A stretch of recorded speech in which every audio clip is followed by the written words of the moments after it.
What's up everybody, it's Paul from Boosted Films, and in this video we're going to change the engine air filter and cabin air filter on this 2015 turbo Buick Regal.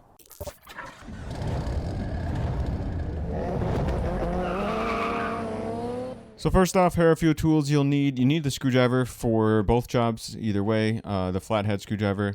You might not need the yellowish piece in here, but it's helpful to get these plastic pieces off if you're doing the cabin air filter. And also for the cabin air filter, you're gonna need a longer extension and a 7mm or 9/32 socket. So we're gonna start with the cabin air filter, and we're gonna open up our passenger side door. We're gonna move our seat back all the way to give us a little extra room. And then we're gonna have to pop off this side panel and open up our glove box, take everything out of our glove box. This is the typical behind the glove box cabin air filter change, but we do need to pop off this side piece first. I have this other plastic tool to remove it. If you have a flathead screwdriver, that should work as well. Just be careful not to scratch things up. But we're gonna pop off this side piece here and watch for the weather stripping holding it in place. You kind of have to pull it up and away from the weather stripping in the door there. And here you can see the back side of that. And now that piece is out of the way, you can see there are 4 screws that hold this glove box in place that we're going to have to remove to get access to our cabin air filter. So again, I have a 7mm here that worked for me. I got a longer extension on my 1/4-inch drive ratchet, and I'm going to just loosen up all 4 of these bolts. So once you have all 4 of those out and out of the way, you should be able to find a spot to pull towards you, and you should be able to pull it. It's kind of snapped in place, so you should be able to just pull your glove box towards you, and there you go. And then it's going to drop down. Be mindful of that wire for the light in your glove box. You should be able to just set it down.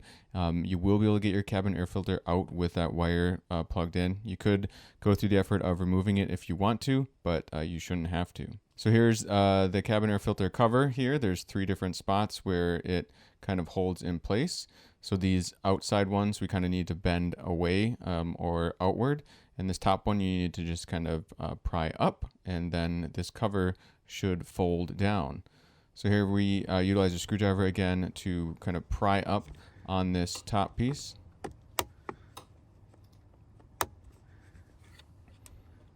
So we pop that up and pop that free, and again also making sure you got those outer pieces fanned out so it'll fold down. Once that folds down, you should be able to remove your old cabin air filter element, noting the airflow direction as you pull it out. If it was installed correctly, like this one was, the airflow arrow should be pointing down, as that is the direction of airflow. If there's excess debris on top of the air filter, try to make sure it stays on top of the air filter. You don't want it falling into your blower motor. This one was still pretty clean, but still worth changing. So here's our new cabin air filter, and I always like to compare the old to the new. So just take a look, make sure it's about the same height, width and all that stuff, so it'll slide in with ease. Also note, of course, the airflow direction on the new air filter that you're putting in place. And so we're just going to slide this one in. As you can see, that wire is a little bit in the way, but you should be able to work around it to lift this up. Airflow direction pointed down, and slide it in place. And of course, now you just need to close that cover back up. You should just push in place. Make sure all 3 of those spots where it kind of connects are holding it like it should be. And now I'm pointing out a couple spots on the glove box to put this glove box in place. You can see you've got to line these up. These protruding parts really need to have lined up in these other holes. So if you're having a lot of issue pushing this in place, just make sure those are lined up when you lift it up in place. So that's what we're going to do here. We're just going to lift up our glove box. We're going to watch for those holes, make sure things are lined up before we kind of really push it in. But eventually you should kind of hear it snap in place. That centermost one kind of snaps in and holds it in place.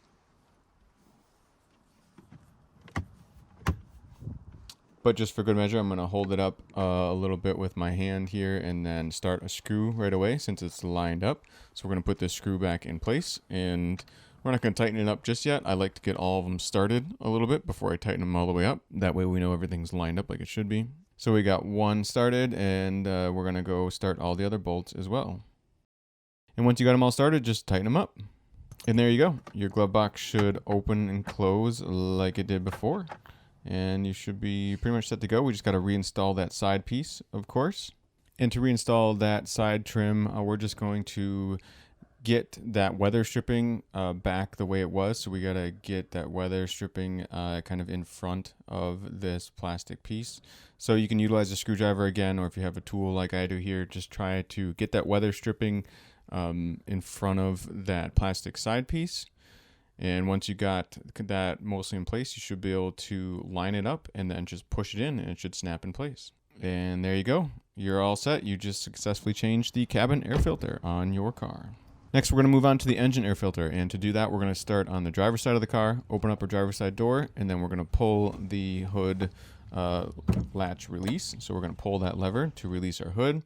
Then right in front of or on top of the Buick symbol here, you should be able to slide your finger in and find this safety release, and then lift that up and over to the driver's side of the car, and that should release your hood. Once your hood lifts up, you can see here, this is where the air box is. It kind of splits into two. It funnels air into your turbo in this case. But you can see all these bolts that we need to remove. So there's a whole bunch of them. I don't know why they have so many. They probably didn't need that many, but whatever. So first, before we remove those bolts, we're going to remove this connection hose here. So that's another screwdriver item, just flathead screwdriver should do. So we're going to loosen that up as well. And then we're going to start removing all the bolts that hold the top half of the airbox to the bottom half of the airbox. So a Phillips or flathead screwdriver should work in this case based on the design of these bolts. And now we're going to fully pop off that hose, that larger hose here. So again, utilize our screwdriver just to pry that free. And now we should be able to lift up this top half of the airbox. And inside is our engine air filter. You should be able to just set it up out of the way enough to get access to your engine air filter. So we're going to pop out our old one. You can see there's a little bit of excess debris in this airbox. We're going to clean that out right away while we're in here. But before we do, again, just going to compare the old with the new. So here's our new engine air filter that we're going to install here. Compare size, just make sure it looks about the same so you're not fighting any other battles. Now this one was dirty enough, I want to take a shot back in here, just going to clean out all those excess debris, get it out of this bottom lower part of the airbox. And this is just a drop-in filter, so we're going to take our new engine air filter and just drop it in place. It should just fit in there nice and snug. And now we're going to take the top half of the airbox and slide it over, line it up in place. You can connect that top air hose right away if you'd like. That might help line everything up for you, so you should be able to squeeze that in place. And then line up a few of those screws and get those screws started. Again, I like to start a screw and then start another one. I don't recommend tightening one up right away all the way in case something isn't lined up right. So just try to get them all started a little bit and then work your way around to tighten them all up. And then, of course, don't forget to tighten up this hose clamp on this hose here. So this one, it does seem like it kind of spins to lock in place. So I spun it back to lock it in place and then tightened it up with the flathead screwdriver again. And there you go. Now you should be able to just lower your hood and make sure it closes all the way. And you should be all set. You have successfully changed the engine air filter and cabin air filter on your turbo Buick Regal. So that's about it for this video, everybody. I appreciate you watching. Again, I'm just a guy on YouTube who likes to document what he does. So if I did anything wrong or if you know a better way of doing it, please leave a comment in the comment section down below. Also, if this process worked very similar for you and your car, but your Buick is a different model, maybe a different year, leave a comment about that if you can as well. That would help me out and potentially help out other people that are looking at this video to make sure it would work for their specific car as well. But that's it for this video. You can also, of course, like and subscribe since that helps me out as well. If this video was helpful for you, that would be great if you wanted to return the favor. But otherwise, that's it for this video. So as always, this is Paul from Boosted Films saying thanks so much for watching.